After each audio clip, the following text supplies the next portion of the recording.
Hello and welcome back to CEO.CA. My name is James Fatham, and today I'm excited to be joined by Galen McNamara, CEO and Director of Summa Silver. Galen, thanks so much for joining us today. Hi, thanks, James. Nice to be on the show and looking forward to speaking a little bit and introducing our company.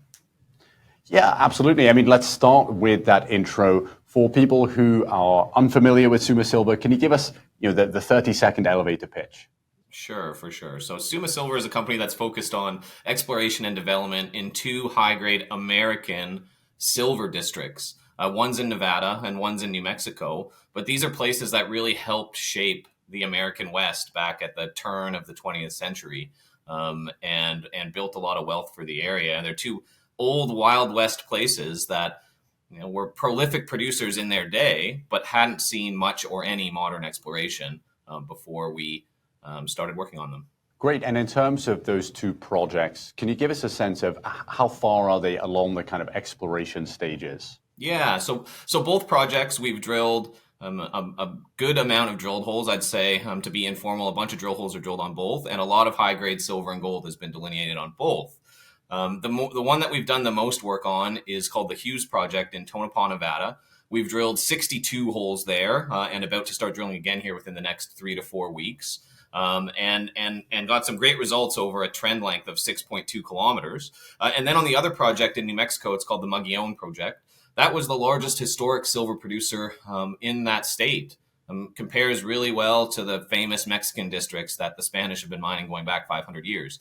There we've drilled 22 drill holes. And I've got some very strong, thick, high-grade results. And we're at the stage now where we're continuing to wrap our arms around what could be remaining on both of these projects while beginning to quantify just internally and hopefully externally soon that number of what's left there. Great. And you've recently announced the upcoming drill program at the Hughes Project. Can you walk us through what are some of the exploration goals there and what are the timelines for this next program? Yeah, so we're about to start drilling in I would say 3 to 4 weeks. We've budgeted 7,000 meters just based on some of the financing that we've done just closed in the last couple weeks. A couple weeks ago, we closed $6.5 million. So that's really gives us a nice war chest to go out and continue to delineate silver in the district. But the focus here now for this program is that we've stepped out and hit on an extension of this historic mining district as far as 4 kilometers east of it. We've got some really good high-grade holes on the extension. The highlight's 3 meters of 1,450 grams per ton silver equivalent. That's open in all directions and completely untested all around it. So number one, we're going to step out around that and continue to build ounces. But number two, we really need to look for where the main structure is east of the district, because where it's at its best in the heart of the district gets to be, anywhere from 3 to 10 meters wide at maybe 1,000 grams per ton silver equivalent, where it's really at its best. So wherever that main structure is, that's the prize. It's the big prize that we're looking for. Great. And I guess in terms of the components of this exploration program, you said you'd budgeted for 7,000 meters. Is there going to be any other mapping type work, or it's just drilling? You know what? Right now on that project, it's just drilling. We know where the silver is. We've drilled it out, and it's just a matter of continuing to step out while taking shots at where's that big prize. And we've done all that work.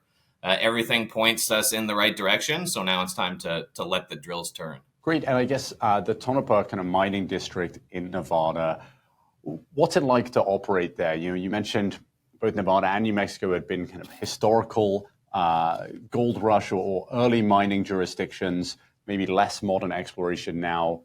Paint us a picture in terms of infrastructure, costs, permits, all the key components. Sure. So, starting with Nevada, that always ranks in the top 3. Every year it's in the top 3 for best places to invest in mining, right? So I think that gives you just that fact alone gives you a flavor of the type of place it is with respect to resource development. Now, we all know Nevada as this great gold producer. I think if it was a country, it would be like the 4th or 5th largest gold producer in the world, something like that, but don't quote me on that. It's right up there. But what a lot of people haven't, at least previously or in the recent past, really recognized is that there's also these good high-grade silver deposits there. One of them is the Comstock lode. which is really the deposit that made Nevada a state and helped the Union win the Civil War back in the 1860s. But several decades after that, the Tonopah district was discovered and was a real boon to the state. The district produced something like 175 million ounces of silver and 1.9 million ounces of gold at grades of like 1,200 grams per ton silver equivalent between about 1900 and about 1950. Since then, no real modern exploration until we and our colleagues at BlackRock Silver, which are the guys next door to us, showed up there in 2020 and started drilling and started hitting almost right away.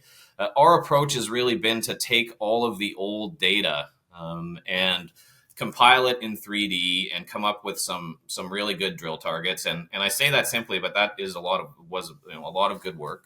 Modeled something like it must have been 100 veins and structures, and that really is what has led us to have some good success. And basically, every time we drill there, we keep hitting more silver. So that's just a bit about our approach. But permitting wise and working in that area, it's a great place to work. Tonopah is the nearest town to almost the nearest town, I should say, to Round Mountain, which is Kinross's big open pit mine. It's about a 45-minute drive away. Many of the people that work at Round Mountain live in Tonopah, so it's a place that very much understands mining. And just the history, when you go through there, you see all the old head frames still standing. I mean, if ever there was a mining town, that's it. And it's a pleasure for us to work there. And we've built some great relationships with the local people, and are going to continue to work there for the long term. We're just going to keep stepping out, keep hitting silver, and at some point soon start to quantify what we have in the ground there. We're looking at that pretty seriously. Great. Thanks so much for the overview of the region, Galen. I guess, when investors are looking at some of the silver stories out there, either of similar exploration stage or, other projects in Nevada, when investors are kind of taking a look and doing their due diligence, what do you think they should be focusing on at Summa Silver that sets you apart from some of your competitors? Sure. Well, you know what? There's lots of good reasons to own a basket of silver companies, I think, but the good silver assets that are high grade are very hard to find. Trust me, I've looked, and I'm always looking, really. Good silver assets that are high grade and in jurisdictions like Nevada or the United States in general, there's really only a few. You can count them all on one hand, maybe, right? So I think that puts us in a unique position, especially with this emerging theme of getting our resources domestically, from places like the U.S. and Canada, whether that's silver or uranium or gold or pick anything. There's an emerging investment theme that domestic production is very important because of all the conflicts that are going on in the world. So I think that's number one. But also, if we look at just the most recent election and Trump coming in a landslide, and just last night he appointed a new Department of the Interior, and that's who oversees all of the Bureau of Land Management, public lands, all of the United States Forest Service public lands. I think that right now, they're going to take that idea, that theme pretty seriously. So again, that's just another reason why, working in the U.S. and investing in things in the U.S. is very important. But also, when I think generalists eventually come into the precious metals market, and I hope that eventually means in the not too distant future, there's really only a few things that they can think about buying. And when you have something in the United States, I think that sets you head and shoulders above some of the other jurisdictions. So that's a place I want to continue to work and be involved with going forward on lots of different projects. And this company is certainly American focused. Great. And Galen, just to wrap up, I guess you touched on the drill program that's upcoming. Are there any other catalysts over the next 6 to 12 months? What can investors kind of expect in terms of news flow?